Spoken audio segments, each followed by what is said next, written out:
తెలుగువారి విశ్వవేదిక టీవీ9 వారధికి స్వాగతం.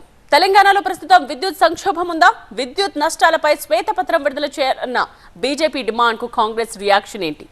వీటితో పాటు మరిన్ని విషయాలపై మాట్లాడడానికి టీపీసీసీ అధికార ప్రతినిధి Vizag corporation chairperson Kalva Sujatha TV nine వారధిలో జాయిన్ అవుతున్నారు. నమస్తే అండి, welcome to the studio. So ఎన్ఆర్ఐలు కాల్ చేయాల్సిన నంబర్స్ 914023490015, 914023490016, అలాగే WhatsApp video call number 8006036036. So ప్రస్తుతం తెలంగాణలో విద్యుత్ సంక్షోభం ఉందంటారా? విద్యుత్ నష్టాలపై శ్వేతపత్రం విడుదల చేయాలన్న బీజేపీ డిమాండ్ కు కాంగ్రెస్ రియాక్షన్ ఏంటంటారు? సంక్షోభం కన్నా ముందు తెలంగాణలో చేసినటువంటి అప్పుల విషయంలో గతంలో 10 ఏళ్లు పరిపాలించినటువంటి బీజేపీ ఒక్క ప్రశ్న కూడా ప్రశ్నించలేదు. ఈరోజు అంటే ఒక్క ఎమ్మెల్యే ఉన్నారా, 5 మంది ఉన్నారా, 10 మంది ఉన్నారా అనేది ఇంపార్టెంట్ కాదు. గత 10 ఏళ్లుగా కాంగ్రెస్ పార్టీ బీఆర్ఎస్తో కొట్లాడుతుంది ప్రతి విషయంలో. కానీ బీజేపీ ఎన్నడూ కూడా వచ్చినప్పుడల్లా లొల్లి చేసిపోయింది. కానీ ఎన్నడూ కూడా తెలంగాణలో కేసీఆర్ మీద ఏ యుద్ధం కూడా ప్రకటించలేదు. కేవలం అనౌన్స్ చేసిపోవడం తప్పించి వాళ్ళ చేతిలో ఉన్నటువంటి ఎన్నో సంస్థలు ఒక్కరోజు కూడా కేసీఆర్ మీద యుద్ధం ప్రకటించలేదు. ఏ రోజు కూడా సిబిఐ, ఈడీ, ఐటీ దాడులు ఏ రోజు కూడా పీఆర్ఎస్కి సంబంధించిన నాయకుల మీద జరగలేదు. కానీ ఈరోజు కాంగ్రెస్ పార్టీ విద్యుత్ సంక్షోభం కన్నా ఎక్కువగా విద్యుత్ మీద జరిగినటువంటి అప్పులు, బకాయిల మీద, స్కామ్ల మీద కొట్లాడి తొలి సమావేశంలోనే, అసెంబ్లీ సమావేశంలో కాంగ్రెస్ పార్టీ గొడవ చేసింది. దీనికి ఛాలెంజ్గా జగదీశ్వర్ రెడ్డి దీనికి సవాల్ ఇసిరి ఎక్కడన్నా మీరు విచారణ చేసుకోండి, మేము సిద్ధంగా ఉన్నామన్నారు. అదే సిద్ధంగా ఉన్నందుకు రెండోసారి అసెంబ్లీ సమావేశంలో ఈరోజు కాంగ్రెస్ పార్టీ దాని విషయాల్ని పూర్తిగా వివరంగా చెప్తోంది. సంక్షోభం ఉన్నది సెకండరీ విషయం అయితే ఈరోజు ఇంత పెద్ద స్కామ్ 88,000 కోట్ల రూపాయల అప్పులు చేసినటువంటి కేసీఆర్ గత ప్రభుత్వం, అంతకు మించి ఇందులో స్కామ్లు వచ్చిన ధర కన్నా ఎక్కువగా ప్రజల మీద భారం మోపి వచ్చిన రేటు కన్నా ఎక్కువగా ప్రజల దగ్గర నుంచి వసూలు చేసినటువంటి బీఆర్ఎస్ పార్టీ ఇందులో అంటే తక్కువ ధరకు కొని ఎక్కువ ధరకు వినియోగదారులకు ఇచ్చినటువంటి వైనం మనం చూసినాం. ఇవన్నీ పక్కన పెడితే ఈరోజు సంక్షోభం అంటారు. భారతదేశం మొత్తం సంక్షోభంలో ఉంది. విద్యుత్ సంక్షోభమే కాదు, దేశం మొత్తం అన్ని విధాల సంక్షోభంలో ఉంది. ఈరోజు ఆర్థిక వ్యవస్థ అతలాకుతలమవుతుంది.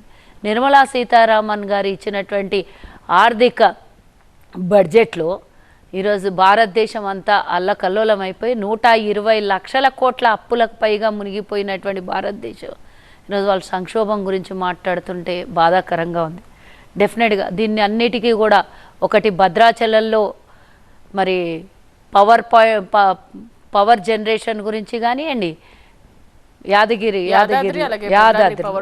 పవర్ ప్లాంట్స్ గురించి అవినీతి జరిగింది అందరికీ తెలిసినటువంటి విషయమే కదా. జరగకపోవటం ఏంటండి?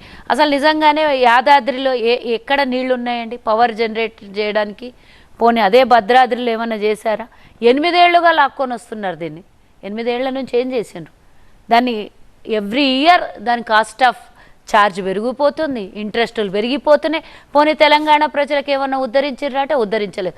పక్క రాష్ట్రం నుంచి ఛత్తీస్గఢ్ నుంచి తీసుకొని వచ్చి 2 ఏళ్ళు మనకిస్తానన్నటువంటి మెగావాట్లు, మనకిస్తానన్నటువంటి పవర్ 2 ఏళ్ళు ఆపి ఆ తర్వాత దాని మీద వడ్డీల రూపంలో కట్టినటువంటి డబ్బే కానీ మనం ఈరోజు తెలంగాణ ప్రజల మీద పడిందా లేదా ఈ భారం పడడానికి కారకులు ఎవరు?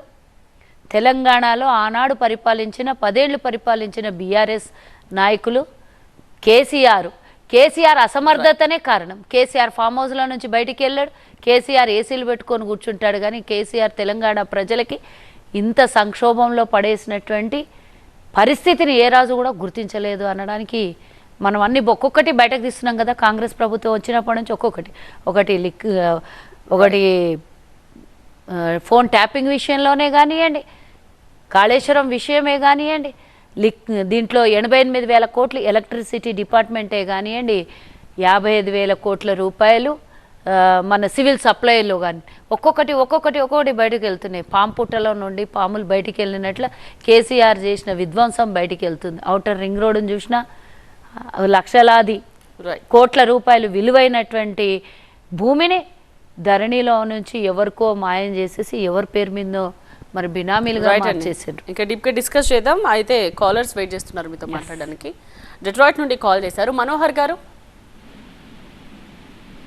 నమస్తే మేడం, ఇద్దరికి ఒక 2 క్వశ్చన్స్ అండి. ఇప్పుడు గత ప్రభుత్వం చేసినటువంటి అవినీతి పైన దానిపైన అన్నిటిపైన జ్యుడిషియల్ ఎంక్వైరీ వేసి ఒక లీగల్ గా మీరు ఎంక్వైరీ ప్రాసెస్ చేయొచ్చు. బట్ ఈ 8 months లో మీరు అధికారం వచ్చిన తర్వాత, ఫర్ ఎగ్జాంపుల్ వైద్య శాఖను తీసుకుందాము. హెల్త్ మినిస్టర్ వచ్చేసి దామోదర రాజనరసింహ ఉన్నారు.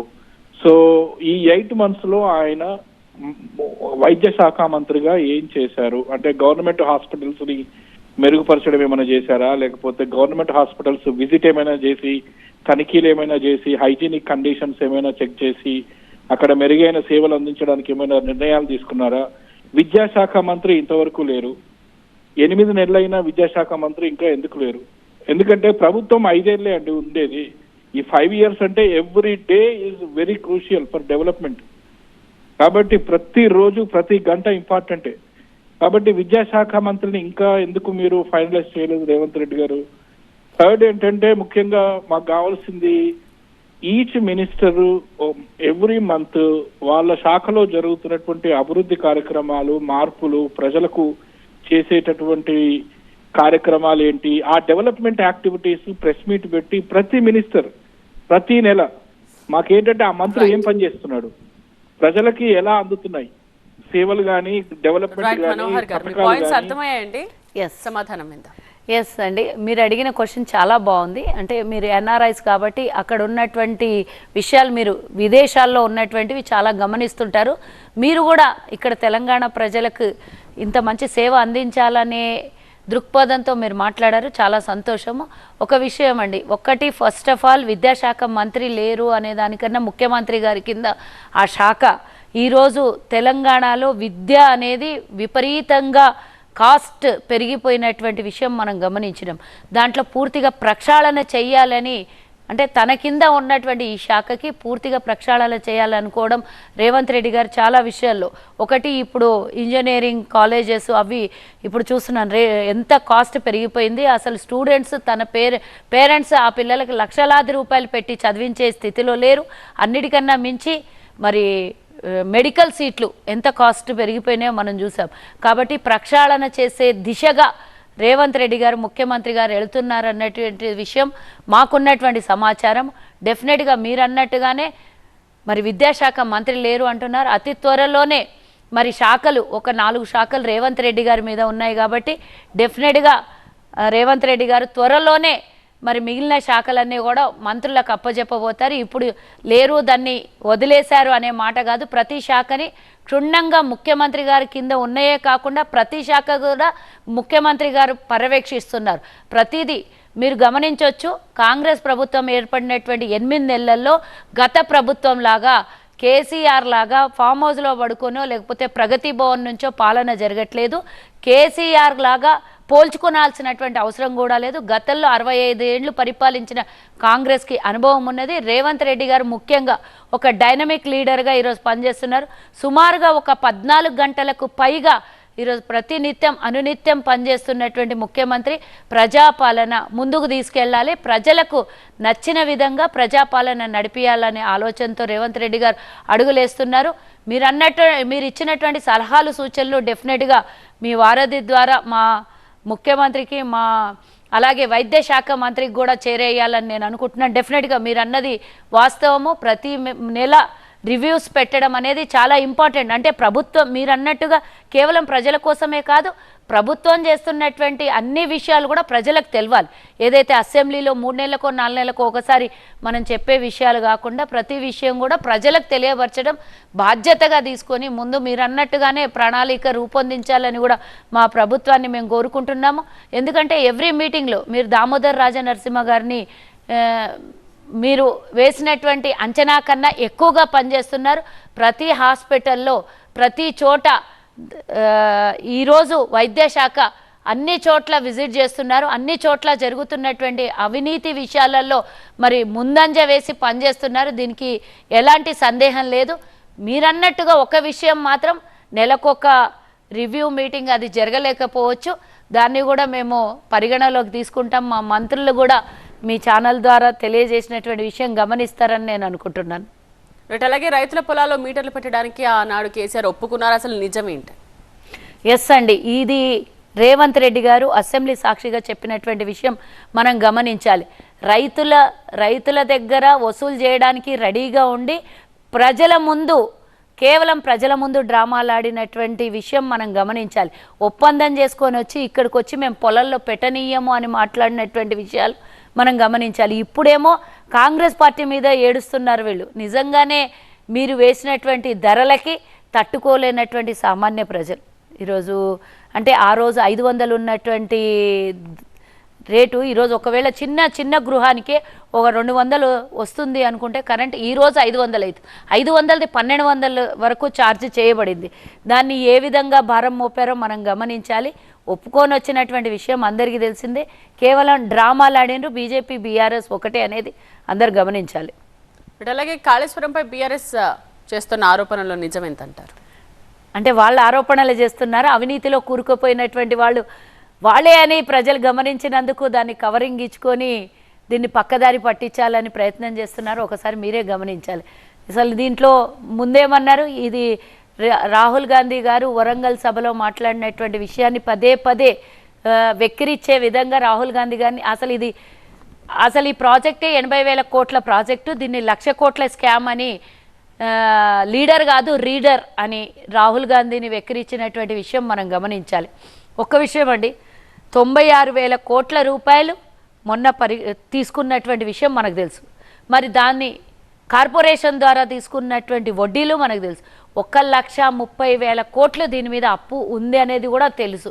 కానీ ఈరోజు ఆ 1,00,000 కోట్ల రూపాయలు నీళ్ళల్లో పోషణం అనేది అందరూ గమనిస్తున్నారు. ఈరోజు అన్నారం దగ్గర ఖతం అయిపోయింది. ఇక 2 చోట్ల బీడులు వారి చీరిపోయినటువంటి విషయం, ఇసుక దిబ్బలు బయటకు వచ్చినటువంటి విషయం, పిల్లర్లు కుంగిపోయినటువంటి విషయం మనం గమనించాం.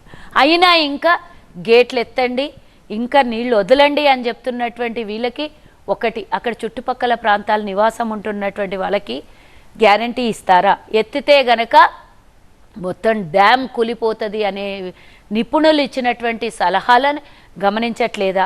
చుట్టుపక్కల ప్రాంతాల ప్రజలకి ముప్పు తేవాలని బీఆర్ఎస్ ఏమన్నా కంకణం కట్టుకున్నదా? ప్రజల సొమ్ము ఎలాగో కాజేశారు. ఇప్పుడు దాన్ని నిండిన నీళ్ళని గేట్లు ఎత్తేయండి అని దానివల్ల చుట్టుపక్కల ప్రాంతాల్లో నివాసం ఉంటున్న రైతులే కానివ్వండి, సామాన్య ప్రజలే కానీ ఎవరైనా ఉన్నటువంటి వాళ్ళకు ప్రమాదం పొంచి తేవాలని ఆ నెపం మళ్ళీ కాంగ్రెస్ పార్టీ మీద వేయాలని ఈ విధంగా ఒక టూరిజం ట్రిప్ కొట్టినటువంటి కేటీఆర్కి ఇది తెలియకపోతే తెలుసుకో, లేకపోతే కాంగ్రెస్ పార్టీ మీద ఏదన్నా నిందలు వేయాలనుకుంటే కనుక అవి ఆకాశం మీద ఉమ్మినట్టే అని గమనించాలని నేను కోరుతున్నాను. సీఎంపై సభా హక్కుల ఉల్లంఘన కింద ఫిర్యాదు చేస్తామంటున్నారు హరీష్ రావు. సభను తప్పుదోవ పట్టిస్తున్నారు, డిఫెన్స్ లో పడిపోగానే ఏవో కాగితాలతో ఆయన ఇంకేదో చెప్పే ప్రయత్నం చేస్తున్నారు అని అంటున్నారు హరీష్ రావు. నేను రేవంత్ రెడ్డి గారిని, నాకు రాజకీయంగా తెలివి వచ్చినప్పటి నుంచి నేను చూస్తున్నటువంటి విషయాలు, వితౌట్ ఎవిడెన్స్ రేవంత్ రెడ్డి గారు ఏ మాటలు కూడా మాట్లాడరు. ఏ రోజు కూడా ప్రతిపక్షంలో ఉన్నప్పుడే మాట్లాడలేదు. ఈరోజు అధికారంలో ఉన్నటువంటి ముఖ్యమంత్రి స్థానంలో కూర్చున్నటువంటి రేవంత్ రెడ్డి గారు వితౌట్ ఎవిడెన్స్, అంటే ఏది కూడా నిర్ధారణ లేకుండా, తప్పుని తప్పైనా ఒప్పుని ఒప్పైనా నిర్ధారణ లేకుండా పేపర్ మీద ఆన్ రికార్డ్ ఉంటేనే రేవంత్ రెడ్డి గారు ఎక్కడైనా మాట్లాడతారు. అది మాట్లాడినటువంటి మాటలు చాలామంది ఆయన్ని ఫాలో అయ్యారు. అలాంటిది ఈరోజు మీరు ఇంకోటి ఏదో రేవంత్ రెడ్డి గారి మీద ఏమైనా చేస్తానంటే అసలు ఇక మీరు ఈరోజు ప్రతిపక్షంలో కూర్చొని మాకు సలహాలు ఇవ్వండి, ప్రజల పక్షాన మాట్లాడండి, అవసరమైన చోట మీ ప్రతిపక్ష హోదాను నిలబెట్టుకునే ప్రయత్నం చేయండి. ఏమన్నా 10 మంది ఎమ్మెల్యేలు పోయినరు, ఇంకెవరైనా ఆ దారి ఈ దారి పోయేది ఉంటే వాళ్ళని కాపాడుకోండి. కానీ రేవంత్ రెడ్డి గారి మీద ఏడిస్తే మీకు వచ్చేదేం లేదు. మీరు చేసినటువంటి అవినీతిని కవర్ చేసుకోవడం కోసం తప్పించి ఇంకోటి రేవంత్ రెడ్డి గారి మీద మీరు వేసే ఆరోపణలు వేరే ఏమో లేవు. రైట్, ఒక కాలర్ వెయిట్ చేస్తున్నారండి యూకే నుండి. రవి గారు. హలో, చెప్పండి రవి. మేడం గారు క్వశ్చన్, 6 గ్యారంటీల మీద ఇప్పటికే ఎన్ని అప్లికేషన్లు? అంతేనండి మీ క్వశ్చన్? అవునండి, 3 క్వశ్చన్. 1.5 month లోనే 4,000 కోట్లకు సంథింగ్ ఏదో కొడంగల్కి నీటిపారుదల సంథింగ్ దాన్ని ఎట్లా చేసిండు, ఎట్లా 1.5 month లోనే దాన్ని ఇంక్రీజ్ ఎట్లా చేసిండు. థర్డ్ థింగ్, మేడిగడ్డ అనేది 85 పిల్లర్స్ ఉంటాయి, ఓన్లీ 3 పిల్లర్స్ కూల్స్తే మొత్తం కూలిపోయిందని ఎట్లా చెప్తున్నారు వీళ్ళు? అది నాకు చెప్పండి. ఫస్ట్ ఆఫ్ ఆల్ ఫస్ట్ క్వశ్చన్కి ఆన్సర్ అండి. 6 గ్యారెంటీలకి ఎన్ని కోట్ల అప్పు చేశారు ఇప్పటి వరకు అని అంటే, మీరు క్లియర్గా ప్రతి నెల 10,000 కోట్ల అప్పు చేస్తున్నామని చెప్పినటువంటి విషయం మీరు గమనించాలి. అది ఎందుకోసమో ఒకసారి గమనించండి. మేము ఇచ్చినటువంటి 6 గ్యారెంటీల కోసం కాదు, కేసీఆర్ చేసినటువంటి 7 లక్షల కోట్ల అప్పులు తీర్చడం కోసం ప్రతి నెల 6,900 కోట్లు, సుమారుగా 7,000 కోట్ల వరకు మేము వడ్డీలు అసల్లో నుంచి కడుతూ ఉన్నాము. అంటే తెలంగాణ మా చేతికి వచ్చే సమయానికి, తెలంగాణలో మేము అధికారంలోకి వచ్చేసరికి బడ్జెట్ నిల్, మరి మన ఏమంటారు, తెలంగాణ నిధులు నిల్లు, 7,000 కోట్ల రూపాయలు ఉంటే అవి కూడా కాజేసినటువంటి కేసీఆర్ ప్రభుత్వము. ఒక్క రూపాయి కూడా లేకుండా ప్రభుత్వాన్ని, ఇంత పెద్ద ప్రభుత్వాన్ని, 4 కోట్ల మంది జనాభా ఉన్నటువంటి తెలంగాణ ప్రభుత్వాన్ని నడిపించాలి అంటే కనీసం ఖజానాలలో ఒక్క రూపాయి కూడా లేకుండా చేసినటువంటి కేసీఆర్ని ప్రశ్నించాలి మనం. ఫస్ట్ ఆఫ్ ఆల్ కాంగ్రెస్ని మీరు అడుగుతున్నారు, అఫ్కోర్స్ అడగాలి, అడిగే హక్కు మీకు ప్రజలకు ఉంది. డెఫినెట్గా దానికి ఆన్సర్ చెప్పాల్సినటువంటి బాధ్యత ప్రభుత్వంలో ఉన్నటువంటి మాకు కూడా ఉంది. కాబట్టి నేను ఒక్క విషయం చెప్తున్నాను, మేము అప్పు చేసినటువంటి రూపాయి లెక్క కూడా అసెంబ్లీ సాక్షిగా ప్రతి రూపాయిని లెక్క చూపించాము. అంతేకాకుండా ఇప్పటి వరకు 42,000 కోట్ల రూపాయలు వచ్చి 7 నెలలకి 42,000 కోట్ల రూపాయలు కేసీఆర్ చేసిన అప్పులు వడ్డీలతో కట్టడం మాకు ఈరోజు ఎంత కష్టతరమో ఆలోచించండి. రేవంత్ రెడ్డి గారు ఒక మాట అన్నారు, ఈరోజు లోపల క్యాన్సర్ ఉన్నా, లోపల ఎయిడ్స్ రోగం ఉన్నా మీదికి బాగున్నామని చెప్పి పెళ్లి చేసుకొని మోసం చేయాలా అనే మాట మాట్లాడినరు. అంటే మేడిపండు చూస్తే మేలిమై ఉండును, పొట్ట విప్పి చూస్తే పురుగులుండును అని కేసీఆర్ ప్రభుత్వం పాలన ఆ విధంగా ఉండే. పొట్ట విప్పితే మొత్తం అప్పుల భారము. తెలంగాణనేమో చాలా అభివృద్ధి చేసినామని హైదరాబాద్లో 4 ఫ్లైఓవర్లు చూపించి మీద మెరుగులు చేసిండు. మీరు రెండో ప్రశ్న అడిగారు, ఏదో అడిగారు కదండి, కొడంగల్లో 4,500 కోట్ల గురించి. ఇంకా సోదరా, అందులో నిధులు ఏమీ కేటాయించలేదు, కేవలం 50 కోట్ల నిధులు మాత్రమే కేటాయించారు. మిగతావి కూడా ఒకటి నారాయణపేట్, మక్తల్, కొడంగల్, ఆల్మోస్ట్ పరిగి, వికారాబాద్ అనుకుంటాను. అవి జిల్లాల్లో ఉన్నటువంటి కొన్ని కాన్స్టిట్యున్సీస్కి రైల్వే కోసం నిన్న 1,000 కోట్ల రూపాయలు మంజూరు చేయడం జరిగింది అనుకుంటాను, 1,000-1,500 కోట్లు. కానీ మీరు అన్నట్టుగా 4,500 కోట్లు ఇంకా పూర్తి స్థాయిలో నిధుల్ని రిలీజ్ చేయలేదు. డెవలప్మెంట్ కోసం ఒకటి మన పాలమూరు ఎత్తిపోతల విషయం చాలా పెద్ద ఈ విషయము, దానికోసమే దాన్ని అంచనా వేసుకొనే మరి కొడంగల్ డెవలప్మెంట్ గురించి కూడా ఆలోచన చేసి నిధుల్ని 4,500 కోట్లు శాంక్షన్ చేయడం జరిగింది.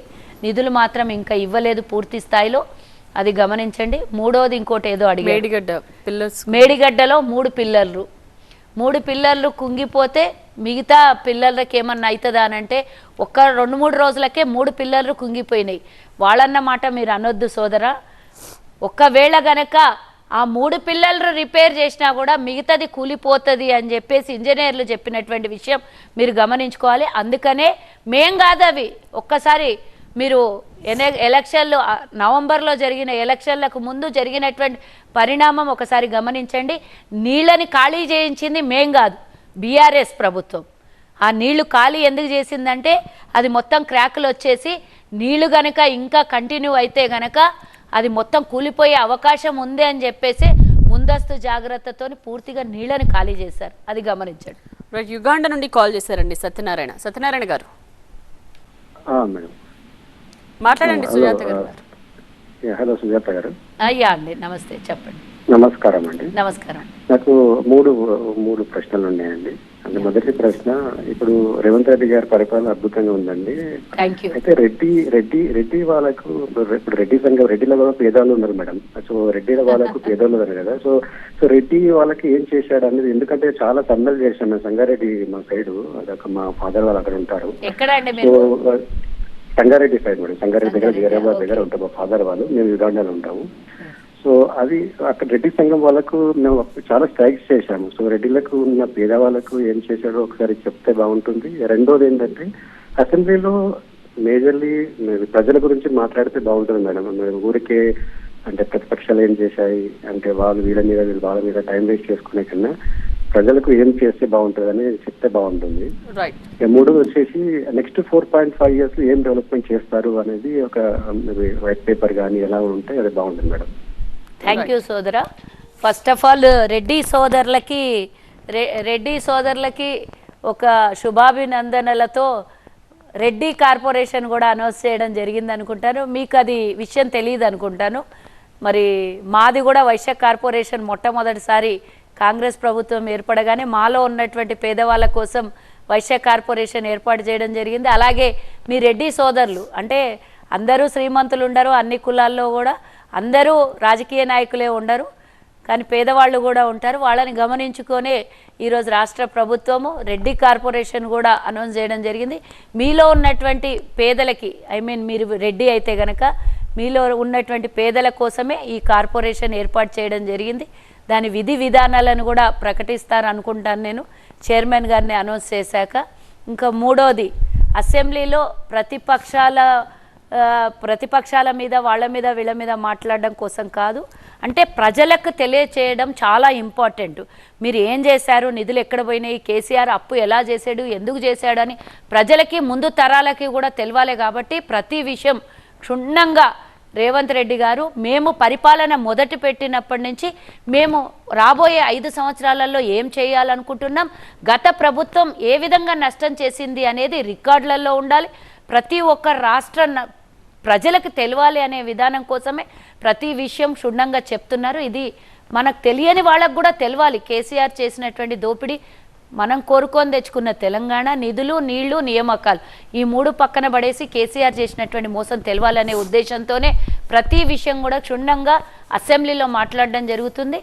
ఒకటి మాత్రం క్లియర్గా, హైదరాబాద్ని 50 కిలోమీటర్ల రేడియస్లో అభివృద్ధి చేయబోతున్నాం. గ్రామీణ ప్రాంతాలకు కూడా అన్నీ క్లియర్గా చెప్తున్నారు. మీరు ఒక్కసారి అసెంబ్లీ డేటా చూసి ఒకసారి చూసుకుంటే తెలుస్తుందని సోదరుడికి వివరిస్తున్నాను నేను. ఆల్రైట్ అండి, థ్యాంక్ యూ సో మచ్ కాలువ సుజాత గారు, వారధికి వచ్చి మీ అభిప్రాయాలు తెలియజేసినందుకు. ఇది వాటి వారధి. చూస్తూనే ఉండండి టీవీ9.